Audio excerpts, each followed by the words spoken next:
নমস্কাৰ প্ৰিয় বন্ধুসকল, সপ্তাহটোৰ ৰাশিফল লৈ মই আপোনালোকৰ সন্মুখত পূজাৰী ভদ্ৰকান্ত শৰ্মা।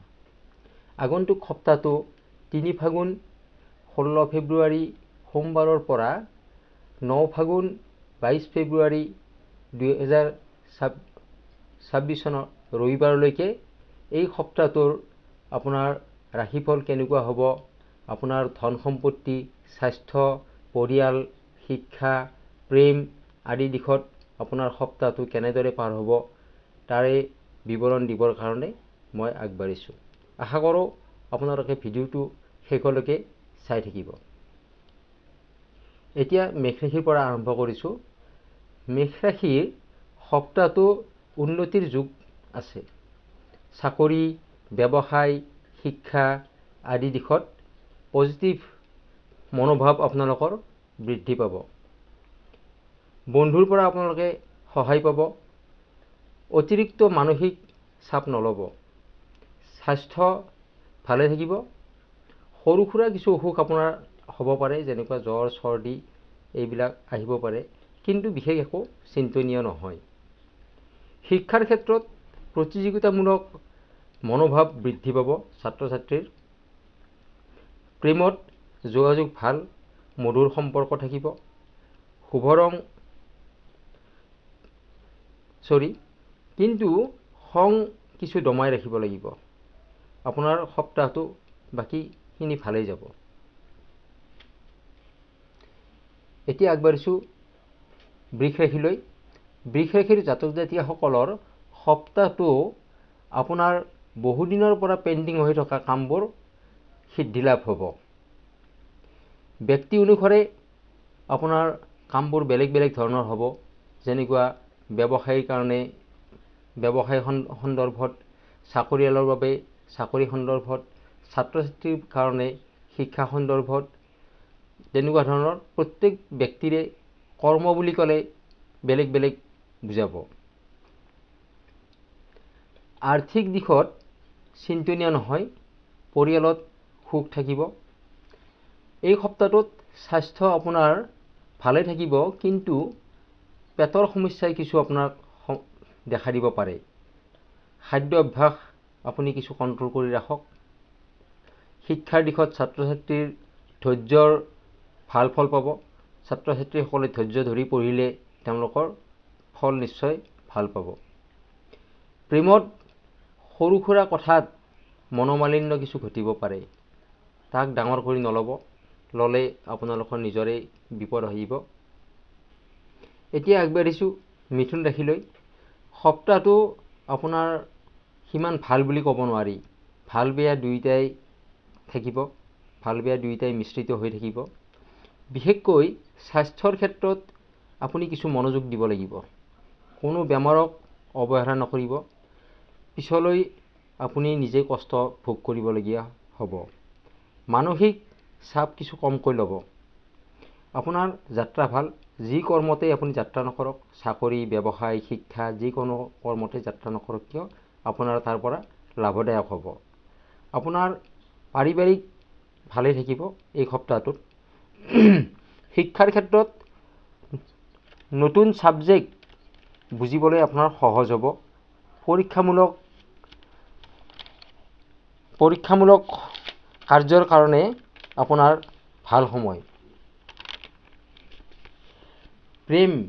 প্ৰেমৰ ক্ষেত্ৰত বন্ধুত্বৰ পৰা প্ৰেমলৈ ৰূপান্তৰিত হ'ব পাৰে।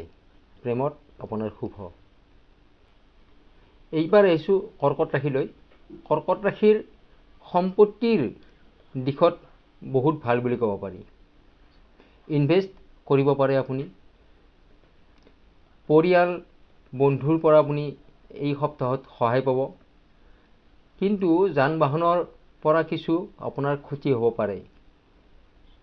বহুত আৱশ্যকীয় যদি নহয়, তেনেহ'লে দূৰ ভ্ৰমণ নকৰাটোৱেই শ্ৰেয় বুলি ক'ব পৰা যায়। যদি কিবা কাৰণত আৱশ্যকীয় থাকিলে, অত্যন্ত জৰুৰী কামত আৱশ্যকীয় থাকিলে আপুনি যাত্ৰা কৰিব পাৰে, কিন্তু যাত্ৰাৰ আগমুহূৰ্তত আপুনি ভগৱান গণেশক প্ৰাৰ্থনা কৰি যাত্ৰা আৰম্ভ কৰিব। স্বাস্থ্য আপোনাৰ ভালে থাকিব, কিন্তু এই সপ্তাহটোত আপোনাৰ টোপনিৰ সমস্যা কিছু আহিব, টোপনি কিছু কম হ'ব। তাৰ বাবে আপুনি টোপনি যাবৰ কাৰণে চেষ্টা কৰক, আপোনাৰ স্বাস্থ্য ভালে থাকিব। শিক্ষাৰ ক্ষেত্ৰত ছাত্ৰ ছাত্ৰীয়ে মনোবল বৃদ্ধি পাব, উন্নতিৰ যুগ আছে। প্ৰেমত পৰিয়ালৰ সহায় সমৰ্থন লাভ কৰিব, বিবাহৰ আলোচনা আহিব পাৰে। আপোনাৰ সপ্তাহটো শুভ বুলি ক'ব পাৰি। এইবাৰ আহিছোঁ সিংহ ৰাশিলৈ। সিংহ ৰাশিৰ এই সপ্তাহটো ধন টকা পইচাৰ দিশত বহুত উন্নতি বুলি ক'ব পাৰি। ধন টকা পইচা আপোনাৰ ঠিকেই আহিব। পাৰিবাৰিক কিছু বেয়া হ'ব পাৰে। সৰু সুৰা কথাত বাদ বিবাদৰ পৰা আপুনি আঁতৰি থাকক, নহ'লে কিছু আপোনাৰ অনাকাংক্ষিত চিন্তাই দেখা দিব। স্বাস্থ্য ঠিকেই থাকিব। সৰু সুৰা কিছু বেমাৰ আজাৰ আপোনাৰ থাকিব পাৰে, জ্বৰ চৰ্দি কাহ এনেকুৱা কিছু থাকিব পাৰে, তাৰ বাবে কোনো চিন্তনীয় বিষয় নহয়। শিক্ষাৰ ক্ষেত্ৰত সফলতা আহিব, কষ্টৰ ফল পাব। যিয়ে যিমানখিনি কষ্ট কৰে শিক্ষাৰ দিশত সিমানখিনি কষ্ট পাব। প্ৰেমত ভাল বুলি ক'ব পাৰি। এইবাৰ আহিছোঁ কন্যা ৰাশিলৈ। কন্যা ৰাশিৰ এই সপ্তাহটোত ঘৰত মাংগলিক কৰ্মৰ যোগ দেখা যায়। বিবাহৰ উপযুক্ত প্ৰাৰ্থী থাকিলে বিবাহৰ আলোচনা হ'ব পাৰে। পূজা পাৰ্বণ ধৰ্মীয় অনুষ্ঠান ঘৰত হোৱাৰ বাবে আগ্ৰহী মনোভাৱ দেখা যায়। আৰ্থিক মানসিক দিশত উন্নতি লাভ কৰিব। মান সন্মানো আপোনাৰ বৃদ্ধি পাব। নিজ কৰ্মক্ষেত্ৰত আপোনাৰ মান সন্মান বৃদ্ধি পাব। স্বাস্থ্য সৰু সুৰা কিছু বেমাৰ আজাৰ আপোনাৰ আমনি কৰিব পাৰে, কিন্তু তাৰ বাবে আপুনি গুৰুত্ব দিব লাগিব। শিক্ষাৰ ক্ষেত্ৰত শুদ্ধ পৰিকল্পনা লোৱাৰ যুগ আছে। সঠিক পথ নিৰ্বাচন কৰাৰ এটা যুগ আছে। ছাত্ৰ ছাত্ৰীসকলে তেওঁলোকে ভৱিষ্যতে কোন দিশত যাব সেই বিষয়ে সঠিক এটা পথ এই সপ্তাহতে আপোনাৰ নিৰ্বাচন কৰি লোৱাৰ যুগ দেখা যায় আৰু আপোনাক সঠিক দিশতে আগবঢ়াই নিব। প্ৰেমৰ ক্ষেত্ৰত ভুল বুজাবুজি হ'ব পাৰে, ধৈৰ্য ধৰিব লাগিব, আৱেগক আপুনি কণ্ট্ৰল কৰি ৰাখিব লাগিব। তুলা ৰাশিৰ জাতক জাতিকাসকলৰ এই সপ্তাহটো আপোনাৰ মধ্যমীয়া বুলি ক'ব পাৰি। কোনো কাম সহজতে সফল নহ'ব। আৰ্থিক পৰিশ্ৰম কৰিলেহে আপুনি সিদ্ধি লাভ কৰিব পাৰিব।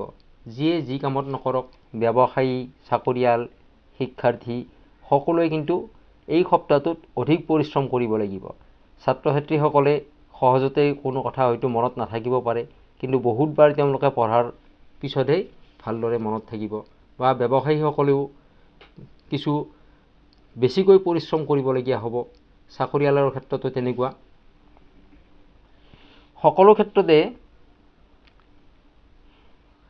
ব্যৱসায়, চাকৰি, পঢ়া শুনা প্ৰায়খিনিতে আপোনালোকে কিন্তু অধিক কষ্ট কৰিবলগীয়া হ'ব আৰু তাৰ বিনিময়তহে আপোনালোকে এটা সুফল পাব।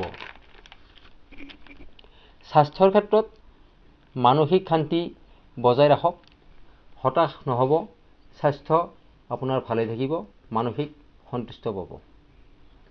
শিক্ষাৰ ক্ষেত্ৰত সপ্তাহটো কষ্ট কৰিবলগীয়া যুগ আছে। ছাত্ৰ ছাত্ৰীসকলে অত্যাধিক কষ্ট কৰিব লাগিব আৰু তাৰ বিনিময়ত ভাল ফল লাভ কৰিব। প্ৰেমৰ ক্ষেত্ৰত সফলতা নিশ্চয় আহিব। মানসিক শান্তি আপোনালোকে বজাই ৰাখিব লাগিব আৰু বহুদিনৰ পৰা আহি থকা কিছু সমস্যাৰ আপোনাৰ এই সপ্তাহটোত সমাধান হোৱাৰ যুগ আছে। এইবাৰ আগবাঢ়িছোঁ বৃশ্চিক ৰাশিলৈ। সপ্তাহটো আপোনাৰ ভাল বুলি ক'ব পাৰি। গাড়ী মটৰ, ধন সম্পত্তি, ঘৰ বাৰী লাভৰ যুগ আছে। পৰিয়ালৰ পৰা আপুনি ভাল সহায় পাব। পৰিশ্ৰমৰ ভালদৰে ফল পাব আপুনি, কিন্তু খৰচৰ ক্ষেত্ৰত কিছু আপুনি নিয়ন্ত্ৰণ কৰিব লাগিব। স্বাস্থ্য আপোনাৰ ভালেই যাব, কিন্তু আপোনাৰ এই সপ্তাহটোত খং কিছু আপুনি নিয়ন্ত্ৰণ কৰিব লাগিব। সময়ৰ কাৰণে আপোনাৰ কিছু সমস্যাৰ সৃষ্টি হ'ব পাৰে। শিক্ষাৰ ক্ষেত্ৰত গৱেষণামূলক দৃষ্টিভংগীৰে আগবাঢ়িলে আপুনি ভাল ফল পাব আৰু তাৰ বাবে আপুনি আগ্ৰহী হোৱাৰ যোগ দেখা যায়।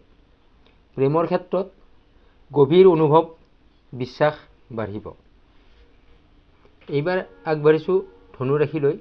ধনুৰাশিৰ এই সপ্তাহটোত ধন যেনেকৈ হাতলৈ আহিব, তেনেদৰে খৰচৰ মাত্ৰাও আপোনাৰ বৃদ্ধি হ'ব। তথাপিও আপোনাৰ পৰিশ্ৰমৰ সঠিক ফল আপুনি লাভ কৰিব। কিছুমান ক্ষেত্ৰত কি হয়, আমি যিমানখিনি পৰিশ্ৰম কৰোঁ তাৰ সেই অনুপাতে আমি ফল নাপাওঁ। কিন্তু ধনুৰাশিৰ এই সপ্তাহটোত পৰিশ্ৰম আপুনি যি হিচাপত কৰিব, তাৰ আপুনি সঠিক ফল আপুনি পাব। আৰু পৰিশ্ৰম আপোনাৰ সঠিক দিশত আগবঢ়াই লৈ যাব। আপুনি যি দিশত পৰিশ্ৰম কৰিব লাগে, সেই দিশতে আপুনি পৰিশ্ৰম কৰাৰ যোগ আছে আৰু তাৰ পৰা আপুনি সঠিক বিনিময় পোৱাৰ এটা যোগ আছে। পাৰিবাৰিক আপোনাৰ ভালে থাকিব, ভালদৰে আপুনি ধৰি ৰাখিব পাৰিব পৰিয়ালটো। স্বাস্থ্যৰ ক্ষেত্ৰত আপোনাৰ ভাল বুলি ক'ব পাৰি। ভ্ৰমণত কিছু সাৱধান হ'ব লাগিব। ভ্ৰমণৰ ক্ষেত্ৰত যদি আপোনাৰ দূৰ ভ্ৰমণ কৰিবলগীয়া থাকেও, তাক আপুনি পাৰিলে আঁতৰি থাকক। আৰু যদি কোনো কাৰণত আপুনি তাক আঁতৰাব নোৱাৰে, আপুনি ভ্ৰমণ কৰিবই লাগে, তেনেহ'লে গণেশৰ নাম লৈহে কিন্তু আপুনি ভ্ৰমণত আগবাঢ়িব। শিক্ষাৰ ক্ষেত্ৰত উচ্চ শিক্ষাৰ যোগ আছে। ছাত্ৰ ছাত্ৰীসকলৰ উচ্চ শিক্ষাৰ যোগ আছে। প্ৰেমত আনন্দময় পৰিৱেশ। এইবাৰ আহিছোঁ মকৰ ৰাশিলৈ। মকৰ ৰাশিৰ এই সপ্তাহটো মধ্যমীয়া বুলি ক'ব পাৰি। ধন টকা পইচা আপোনাৰ হাতলৈ আহিব। ধন টকা পইচাৰ আপোনাৰ বৃদ্ধিও হ'ব। কিন্তু ঘৰুৱা বাদ বিবাদে আপোনাক কিছু চিন্তাত পেলাই ৰাখিব। কৰ্মক্ষেত্ৰত ভাল স্বীকৃতি আপুনি লাভ কৰিব। স্বাস্থ্যৰ ক্ষেত্ৰত হাড় সম্বন্ধীয় কিছু সমস্যা আপোনাৰ এইটো সপ্তাহত দেখা দিব। হাড়ৰ বিষ বা গাঁঠিৰ বিষ, এনেকুৱা ধৰণৰ আপোনাৰ যিকোনো সমস্যাই দেখা দিব পাৰে। তাক আপুনি গুৰুত্ব সহকাৰে ল'ব লাগিব। শিক্ষাৰ ক্ষেত্ৰত কঠোৰ পৰিশ্ৰম কৰিব লাগিব। ছাত্ৰ ছাত্ৰীসকলে কঠোৰ পৰিশ্ৰম কৰিব লাগিব, তেতিয়াই এটা ভাল ফল আহিব। প্ৰেমৰ ক্ষেত্ৰত গাম্ভীৰ্যতা থাকিব, সম্পৰ্ক মজবুত হ'ব। এইবাৰ আহিছোঁ কুম্ভ ৰাশিলৈ। কুম্ভ ৰাশিৰ সম্পত্তি আপোনাৰ আহিব। এই সপ্তাহটোত আপুনি সম্পত্তিৰ কাৰণে, ধন টকা পইচাৰ কাৰণে আপুনি গতানুগতিকভাৱে আপোনাৰ আহি থাকিব। কিন্তু অদৰকাৰী কথাত আপুনি কিছু মানসিক চিন্তা লোৱাৰ যোগ আছে আৰু যাৰ কাৰণে আপুনি মানসিকভাৱে হয়তো ভাঙি পৰিব পাৰে। পৰিয়াল আপোনাৰ মধ্যমীয়াভাৱে চলিব। স্বাস্থ্যৰ ক্ষেত্ৰত দীৰ্ঘদিন ধৰি চলি অহা যিবিলাক ক্ৰনিক বেমাৰ আছে, ডায়েবেটিছ, প্ৰেছাৰ, এনেকুৱা ধৰণৰ যিবিলাক বেমাৰ আছে, এই বেমাৰবিলাকে আপোনাক কিছু আমনি কৰিব। শিক্ষাৰ ক্ষেত্ৰত সৃজনীশীল মনোভাৱ বৃদ্ধি পাব। প্ৰেমৰ ক্ষেত্ৰত বন্ধুত্বৰ পৰা আপুনি সহায় লাভ কৰিব। এইবাৰ আহিছোঁ শেষৰটো ৰাশি মীন ৰাশিলৈ। মীন ৰাশিৰ সপ্তাহটো ভালদৰে পাৰ হ'ব। ধন হাতলৈ আপোনাৰ আহিব। মানসিক আপোনাৰ ভালে থাকিব। যাত্ৰাৰ যোগ আছে। যিয়ে যি উদ্দেশ্যৰে যাত্ৰা নকৰক, ব্যৱসায়ীসকলে ব্যৱসায় উদ্দেশ্যতে হওক বা চাকৰিয়ালে চাকৰিৰ উদ্দেশ্যতে, ছাত্ৰ ছাত্ৰীয়ে কোনো শিক্ষামূলক উদ্দেশ্যৰে যাত্ৰা নকৰক কিয়, তাৰ পৰা আপুনি লাভৱান্বিত হোৱাৰ যোগ আছে। স্বাস্থ্য আপোনাৰ ভালে থাকিব। স্বাস্থ্যৰ কাৰণে চিন্তনীয় নহয়। শিক্ষাৰ ক্ষেত্ৰত কলা সাহিত্যৰ দিশত ছাত্ৰ ছাত্ৰীসকলে সফলতা লাভৱান হ'ব। প্ৰেমৰ ক্ষেত্ৰত আৱেগিক আৰু সংযম হ'ব লাগিব। প্ৰিয় বন্ধুসকল, এইখিনি আছিল সপ্তাহটোৰ ৰাশিফল। প্ৰিয় বন্ধুসকল, মোৰ এই ভিডিঅ'টো চাই আপোনালোকে কেনেকুৱা পালে মোক কমেণ্ট কৰি জনাব। ভিডিঅ'টো লাইক, কমেণ্ট আৰু শ্বেয়াৰ কৰিব, যাতে এনেকুৱা ধৰণৰ ভিডিঅ' মই দিবৰ কাৰণে আগ্ৰহী হ'ব পাৰোঁ। ধন্যবাদ।